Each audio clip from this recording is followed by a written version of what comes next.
السلام علیکم ناظرین، کورٹ رپورٹنگ میں ذیشان سید میں خوش آمدید۔ ناظرین، آج بات کریں گے کورٹ کے حوالے سے بھی، لیکن سب سے پہلے ایک اور ایشو پر بات کرنا چاہیں گے، ہماری بے حسی کے اوپر۔ گزشتہ روز پشاور میں نماز جمعہ کے دوران امام بارگاہ میں دھماکہ ہوتا ہے، ایک دہشت گرد آ کے فائرنگ کرتے ہیں اور اس کے بعد وہ دھماکہ کرتے ہیں، جس میں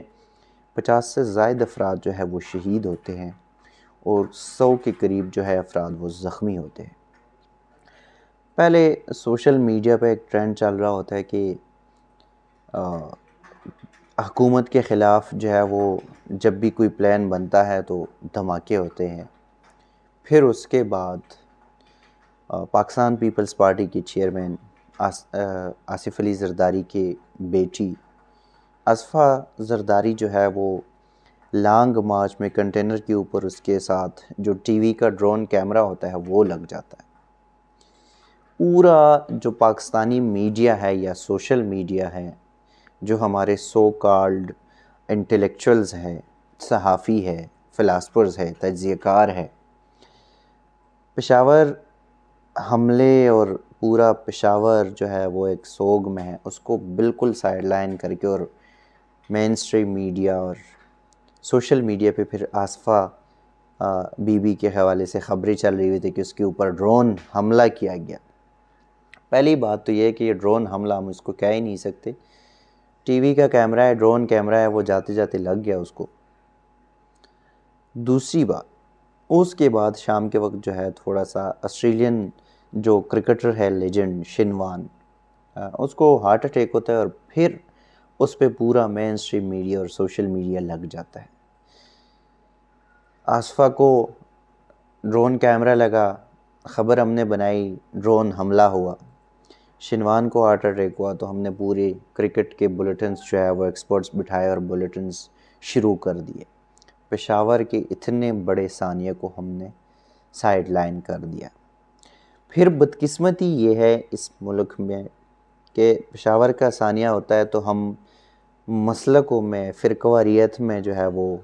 تقسیم ہونا شروع ہو گئے کہ فلاں نے یہ کہا کہ پشاور میں دھماکہ ہوا تو امام بارگاہ کیوں نہیں کہا، شیعہ کاسٹ کا نام کیوں نہیں لیا، فرقہ فرستی اور یہ جو ایک دوسرے کے اوپر جو بلیم گیمز ہوتا ہے وہ شروع ہو جاتا ہے۔ بدقسمتی کی بات یہ ہے کہ اس ملک میں ہمیشہ سے ہم نے وہی کام کیے جو اس ملک کے مفاد میں نہ ہو۔ ہم نے فرقہ واریت میں اس ملک کو تقسیم کر دیا ہے۔ اس ملک کا جتنا بھی نقصان ہوا ہے یہ فرقہ واریت کی وجہ سے ہوا ہے۔ ہم یہ نہیں سوچتے کہ جو کل ہوا،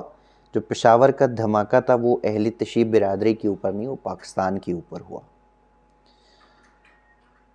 ہم اس کو کیوں اس سمت میں لے کے جا رہے ہیں کہ جو دھماکہ ہوا وہ امام بارگاہ میں ہوا، مسجد میں کیوں نہیں ہوا، اور امام بارگاہ میں ہوا تو اچھا ہوا، مسجد میں نہیں ہوا تو اچھا ہوا۔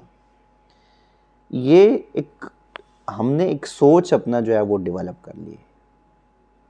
خدارہ ان چیزوں سے نکلے، اس ملک کو اگر بچانا ہے، اس ملک کو اگر آگے لے کے جانا ہے، تو یہ جو چیزیں ہیں کہ اہل تشیع ہے، دیوبندی ہے، سنی ہے، فلاں ہے، تڈنگا ہے، ان مسالک سے نکل کر پاکستانیت کا سوچنا ہوگا۔ جو ہمارے سو کالڈ انٹلیکچوئلز ہیں ان کو بھی ان چیزوں کے بارے میں سوچنا ہوگا کہ ان چیزوں کو کیسے آگے جو ہے وہ ہم لے کے جا سکتے ہیں، پاکستانیت کو کیسے لے کے جا سکتے ہیں۔ ہمارے جو پولیٹیشنز ہیں یا جو حکمران جماعت کے ہیں یا اپوزیشن کے ہیں، ان کو بھی یہ سوچنے کی ضرورت ہے کہ پاکستانیت ہے تو آپ کی سیاست ہے اور آپ کی کرسی بھی ہے۔ اگر پاکستان نہیں ہے تو نہ پاکستانیت ہے اور نہ آپ کی کرسی ہے، نہ آپ کی سیاست ہے۔ افسوسناک واقعہ تھا، اس سے آگے جو ہے مزید میں کچھ خاص نہیں کہنا چاہوں گا، نہ کہہ سکتا ہوں۔ بہت کچھ ہے کہنے کے لیے، لیکن میں نہیں سمجھتا کہ اس سے زیادہ جو ہے وہ کہنے کی ضرورت ہے۔ دوسرا، ایک ہائی کورٹ کے کیس کے حوالے سے بات کروں گا۔ ظاہر ہے میں موسٹلی لیگلی اور قانونی جو عدالتوں کے حوالے سے معاملات ہوتے ہیں اس پہ بحث کرتا ہوں۔ جو نیب ترمیمی آرڈیننس ہے، ایک تو اس حکومت کی بھی سمجھ نہیں آتی۔ پہلے نیب جو قوانین تھے اس پہ لوگوں کی پگڑیاں اچالتی گئی، لوگوں کو گرفتار کیا گیا، لوگوں کی جو ہے وہ عزت نیلام ہوتے ہی لوگوں کو بغیر کسی ثبوت کے نیب سے گرفتار کروا کے سیاسی انتقام کا نشانہ بنایا گیا، جس کی لاٹھی اس کی بینس، لوگوں کو نوکریوں سے برطرف ہونا پڑا، بے عزتی ہوئی اور جیلوں میں گئے، واپس آئے، ثابت کچھ نہیں ہوا۔ اسی طرح پھر اب بھی جب ان کے کچھ لوگ نیب میں یا نیب کے ریڈار پر آ گئے تو انہوں نے ترامیم شروع کر دیے۔ اب دوسروں کو سیاسی انتقام کا نشانہ بنایا گیا، لیکن اپنی باری آتی ہے تو آپ نے ترمیم آپ کو یاد آتی ہے۔ اور جب ترمیمی آرڈیننس لے آئے تو اسلام آباد کے احتساب عدالت میں سینکڑوں کیسز تھے، اس میں بریت کچھ کیسز کا فیصلہ بھی آیا، کچھ نیب نے خود بری کر دیے، کچھ اسلام آباد ہائی کورٹ نے بری کر دیے۔ اب یہ ایک بہت مشہور کیس ہے اور جس میں پاکستان پیپلز پارٹی کی دوری حکومت کا یہ کیس ہے، جس میں موجودہ دور کے جو مشیر پارلیمانی امور ہے بابر ایوان وہ بھی ہے، اور دیگر بھی جو بیوروکریٹس تھے، پولیٹیشنز تھے، وہ بھی اس میں شامل تھے۔ نندی پور پاور پروجیکٹ ریفرنس، اس میں اس وقت کے جو سیکرٹری قانون تھے ڈاکٹر ریاض، انہوں نے بریت کے لیے اسلام آباد ہائی کورٹ میں درخواست دائر کر دی تھی، اور اسلام آباد ہائی کورٹ نے ہی اس کو ڈاکٹر ریاض کو، جو کہ سابق سیکرٹری قانون ہے، اس کو بری کر دیا۔ اور اسلام آباد ہائی کورٹ نے اپنی جو فیصلہ جاری کر دیا اس میں یہ بتایا گیا کہ نیب ریفرنس میں ملزم پر مالی جو فائدہ لینے کا کوئی ثبوت نیب پیش نہ کر سکی، اور جو ڈاکٹر ریاض کے خلاف جو کیس بنایا گیا تھا وہ بھی بددیانتی فراڈ کا جو الزام لگایا گیا تھا وہ بھی ثابت نہ کر سکی۔ مطلب یہ پولیٹیکل بارگیننگ کا ایک کیس تھا، بددیانتی پر مبنی ایک کیس تھا جو کہ کچھ ثابت نہ کر سکے۔ اور